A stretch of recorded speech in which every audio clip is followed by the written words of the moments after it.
Assalamualaikum warahmatullahi wabarakatuh. Nama saya Indriani Wulandari. Saya dari D3 Manajemen Administrasi dengan NIM V072029.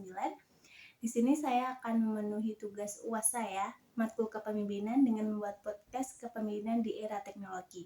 Stay tune ya.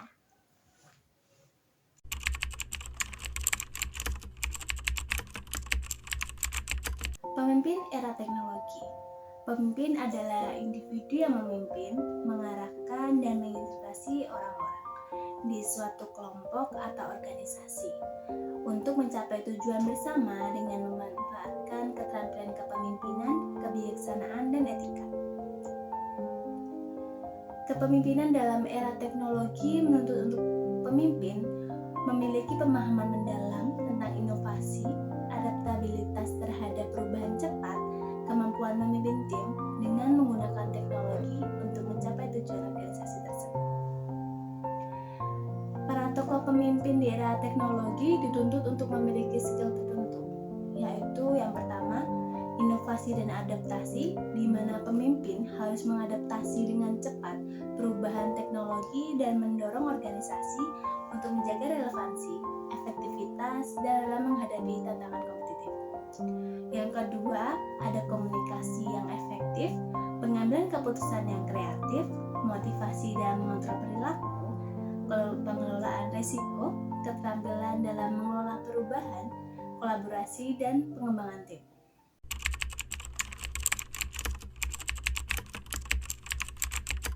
Mark Zuckerberg atau Mark Elliot Zuckerberg adalah anak kedua dari 4 bersaudara dari pasangan Edward Zuckerberg dan Karen Campern.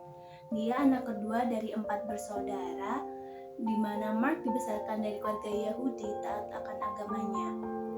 Pada saat usia 8 tahun, Mark dibelikan ayahnya sebuah komputer.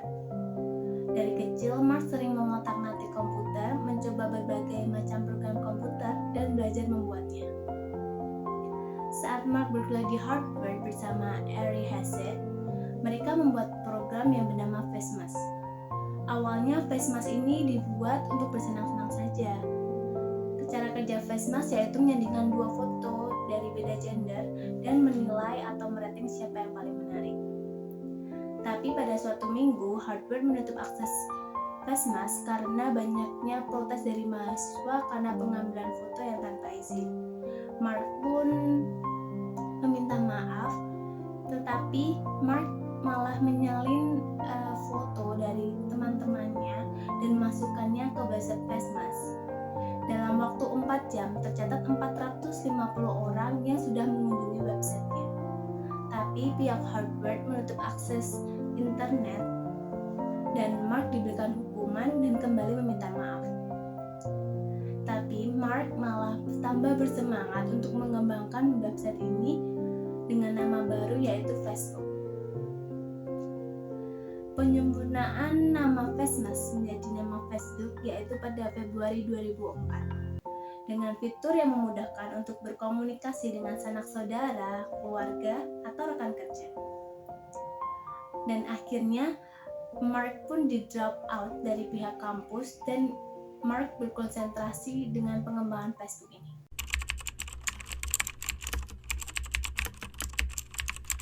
Dalam pengembangan Facebook, Mark dibantu oleh teman-temannya. Pada saat itu, Facebook dibuat agar pengguna bisa dapat membuat profil mereka sendiri, mengunggah foto hingga berkomunikasi dengan pengguna lain. Di tahun 2004, pengguna Facebook mencapai 1 juta pengguna. Ketika memasuki tahun 2005, Facebook mendapat dorongan dari sebuah perusahaan yaitu Excel Partner dan mendapatkan investasi sebesar 12,7 juta US dollar. Memasuki akhir tahun 2005, Facebook sudah mencapai 5,5 juta pengguna. Mulailah banyak perusahaan yang tertarik untuk memasang iklan di situs ini, seperti Yahoo hingga MTV. Sempat memberikan tawaran atas program tersebut, namun Mark menolak tawaran tersebut.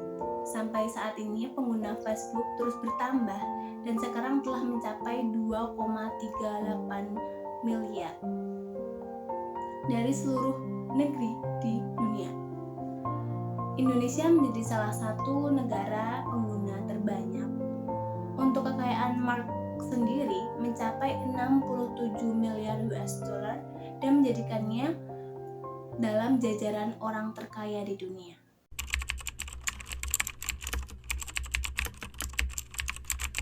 Gaya kepemimpinan Mark Zuckerberg menerapkan 3 gaya kepemimpinan yang transformasional dalam bentuk tindakan. Di mata teman-teman dan karyawannya, Mark digambarkan menjadi sosok pemberi semangat dan agresif dalam mengambil tindakan. Mark menuntut inovasi dan pertumbuhan yang konstan dan menyukai debat dan juga tantangan tentunya. 3 gaya kepemimpinan yang dilakukan Mark yaitu autocratic, yaitu kepemimpinan dengan gaya kepemimpinan yang memusatkan segala keputusan atau kebijaksanaan yang ingin diambil oleh dirinya sendiri. Dengan secara penuh, semua pembagian tugas, tanggung jawab dipegang penuh oleh pemimpin, tanpa karyawan harus ikut campur. Mereka memang terdengar apatis dan sombong, tetapi gaya kepemimpinan ini biasanya digunakan dalam keadaan kritis dan menyebabkan harus diambil keputusan dengan cepat atau cerdas. Yang kedua ada demokratik, yaitu kepemimpinan dengan gaya yang mengutamakan kebersamaan dalam setiap pengambilan keputusan, yang berarti terjadinya saling bertukar argumen yang nantinya diambil keputusan yang bulat sehingga jalannya pengambilan keputusan bisa terarah. Keputusan ini tidak saja efektif untuk memotivasi agar bekerja, tetapi dalam kebersamaan itu terwujud pekerjaan yang efektif dan efisien, yang mempengaruhi terhadap peningkatan kinerja karyawan yang akan memengaruhi tingkat produktivitas kerja. Dan yang terakhir ada delegative leadership, yaitu gaya kepemimpinan di mana pemimpin tidak memimpin sebagaimana layaknya, tetapi hanya menjadi pengawas saja. Pemimpin memberikan kebebasan pada karyawan yang berarti tanggung jawab perusahaan dilakukan oleh karyawan. Dalam hal kepemimpinan, tidak mengabaikan peraturan yang telah ditetapkan oleh perusahaan. Dalam gaya kepemimpinan Mark, banyak yang disukai oleh teman-teman atau rekan kerjanya. Dalam memimpin, Mark sangat berhati-hati dan berpikir cerdas dalam mengambil keputusan. Mark tidak bisa bekerja hanya dengan seorang diri, makanya Mark membutuhkan teman-temannya dan karyawan-karyawannya untuk bekerja sama. Gaya kepemimpinan seperti ini, Mark seharusnya patut untuk dicontoh oleh pemimpin besar yang lainnya. Meskipun kepemimpinan merupakan suatu perbuatan yang tidak semua orang bisa memilikinya, pandangan tentang kepemimpinan sekarang merupakan suatu proses, bukan hanya sekedar kedudukan saja. Kepemimpinan yang utama adalah menyangkut tentang jalinan hubungan yang baik antar pemimpin dan karyawan. Pengukuran kecerdasan memimpin tidak hanya pada pandai saja, tapi harus jenius. Orang yang pandai belum tentu pemimpin yang efektif, kan? Sekian video podcast kepemimpinan saya kali ini. Jika ada salah kata, saya mohon maaf. Wassalamualaikum warahmatullahi wabarakatuh.